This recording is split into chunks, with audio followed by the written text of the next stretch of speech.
और महासंग्राम के लिए लगातार उसमें आहुति डाली जा रही है। लगातार लोग वोट कर रहे हैं और वोटिंग का परसेंटेज जो है इस वक्त 3 बजे तक का वोटिंग परसेंटेज हम आपको बताने जा रहे हैं। छत्तीसगढ़ में 3 बजे तक वोटिंग परसेंटेज जो है 60% से ऊपर चला गया।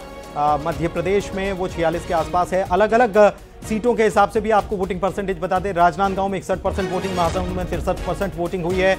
कांकेर में भी अच्छी वोटिंग हुई है। 3 बजे तक एमपी में 46.50% मतदान और छत्तीसगढ़ में 63.90% मतदान। दमोह में 45.69%, होशंगाबाद में 50 को पार कर चुका। रीवा में सबसे कम है, 37% वोटिंग हुई है और राजनांदगांव में 61, महासमुंद में 63% और इसके अलावा सतना में 47 के आसपास, 47% के आसपास अभी तक वोटिंग हो चुकी है। टीकमगढ़ में भी 48 के आसपास वोटिंग हुई है। कांकेर में 67.50% मतदान है। कुछ जगहों पर वोटिंग कांकेर में खत्म हो चुकी है और अब हमारे साथ जो मेहमान लगातार बने हुए हैं उनका रुख कर लेते हैं। एक बार फिर से उनके पास चलते हैं। गंगवानी साहब, मैं आपके पास आ रहा हूं, आप कुछ कहना चाह रहे हैं, रखिए अपनी बात।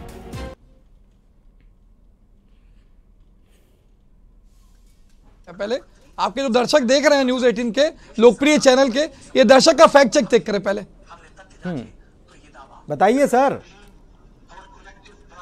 आप विंडो में हैं और उस विंडो में आपका मोबाइल और छोटा दिख रहा है, तो आप बताएं थोड़ा सा प्लीज, आप बताइए, मौका है आपको सर। देखिए मैं स्पष्ट कह रहा हूं, जी मैं वही कह रहा हूं। पहले के वो जो फैक्ट चेक किया गया, देखिए पिछली बार जो राजस्थान के बांसवाड़ा में मनमोहन सिंह के बयान के लिए मोदी ने जो झूठ बोला, जो गलत बयानबाजी की, सारे मीडिया चैनल ने उसका पर्दाफाश किया।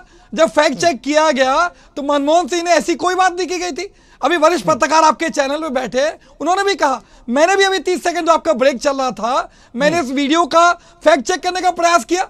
तो शाम तक ये स्थिति क्लियर हो जाएगी कि ये सही में कहा गया है कि भारतीय जनता पार्टी के आईटी सेल और ट्रोल आर्मी हार के डर से इस प्रकार के झूठे वीडियो को वायरल करने का चेत रहा है। ट्विटर में भी पहले भी आपने देखा, हमारे पूर्व मुख्यमंत्री रमन सिंह के द्वारा मैनिपुलेटेड मीडिया का टैग लगाया गया। कर दीजिएगा आप, उन्होंने तो ऑफिशियली जारी कर दिया। देखिए वो पूरे गिर जाएंगे अगर आप बोल रहे हैं झूठा है। देखिए दो चीजें, देखिए महत्वपूर्ण यह है कि यही तो भारतीय जनता पार्टी का चरित्र है। आज वोटिंग चल रही है तो झूठ और भ्रम फैला के वोटों का ध्रुवीकरण, एक वर्ग के प्रति दूसरे को खड़ा करना, नफरत फैलाना, धार्मिक उन्माद फैलाना, यह सांप्रदायिक हिंसा फैलाना व्यक्तिगत स्वार्थ के लिए क्या उचित है? पहले चरण के चुनाव के बाद भारतीय जनता पार्टी जानती है कि बुरी तरह हारने वाली है, तो मोदी गारंटी की जगह पे आज मंगलसूत्र, कभी मुस्लिम, कभी हिंदू, कभी एक वर्ग के प्रति धर्म को खड़ा करना, यह भारतीय जनता पार्टी का वास्तविक चरित्र है। यह दिखाना चाहिए। दूसरा महत्वपूर्ण बात, आप विरासत टैक्स पे बात कर रहे थे। 2014 से 2019 जयंत सिन्हा और अरुण जेटली, ये दो भारतीय जनता पार्टी के वरिष्ठ नेता थे। एक वित्त राज्य मंत्री जो चाहते थे कि देश में विरासत कर लागू हो, लेकिन वो लागू नहीं कर पाए। हमारे प्रधानमंत्री राजीव गांधी जी ने 1987 में विरासत कर को समाप्त किया।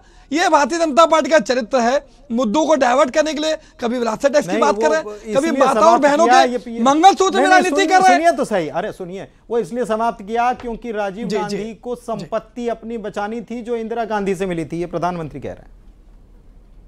ये आप निर्णय लेंगे, ये आप निर्णय लेंगे। ये वही इंदिरा गांधी है जिसने भारत चाइना युद्ध के समय अपने गहने सौंप दिए। ये माताओं बहनों के मंगलसूत्र पर राजनीति करने वाले लोग ये क्या जानेंगे मंगलसूत्र की वैल्यू? क्या मुझे बता दीजिए, यहाँ भाजपा के प्रवक्ता बैठे हैं, मोदी जी देश की माता और बहनों के मंगलसूत्र में जो राजनीति कर रहे हैं, प्रधानमंत्री की गरिमा को गिरा रहे हैं या राजनीतिक शुचिता के विपरीत बात कर रहे हैं, क्या भाजपा के प्रवक्ता इसके साथ है? आप वरिष्ठ न्यूज के एंकर हैं, क्या आप मोदी जी के बयान के साथ है? मुझे बता दीजिए। अगर यह बयान उचित है तो आधार चुनाव संहिता का उल्लंघन का नोटिस क्यों दिया जा रहा है? क्या ये वोटों का ध्रुवीकरण का प्रयास, एक वर्ग प्रति दूसरे को खड़ा करना, व्यक्तिगत स्वार्थ के लिए, राजनीतिक फायदे के लिए क्या उचित मानते हैं आप? ये देश की जनता निर्धारित करेगी। दूसरा सबसे महत्वपूर्ण बात, आज जो अंडर करेंट है, जो वोटर साइलेंट है, 4 जून को एकदम अप्रत्याशित परिणाम आएंगे। देखिएगा चैनल पे आप, ये महत्वपूर्ण है। 2003 के समय भी शाइनिंग इंडिया। गंगवानी साहब आपको देखिए पूरा मौका आपकी शिकायत हमेशा रहती है, आप समय एक तो ज्यादा लेते हैं, आपकी शिकायत भी रहती है कि पूरा मौका नहीं हो गया आपका। मैं बीजेपी से प्रतिक्रिया लूंगा। पंकज जी आ रहा हूं मैं आपके पास, आप ही के पास आने वाला हूं। एक ब्रेक का फिर से वक्त हो गया है, लौट रहे हैं, आ रहा हूं पंकज जी आपके पास।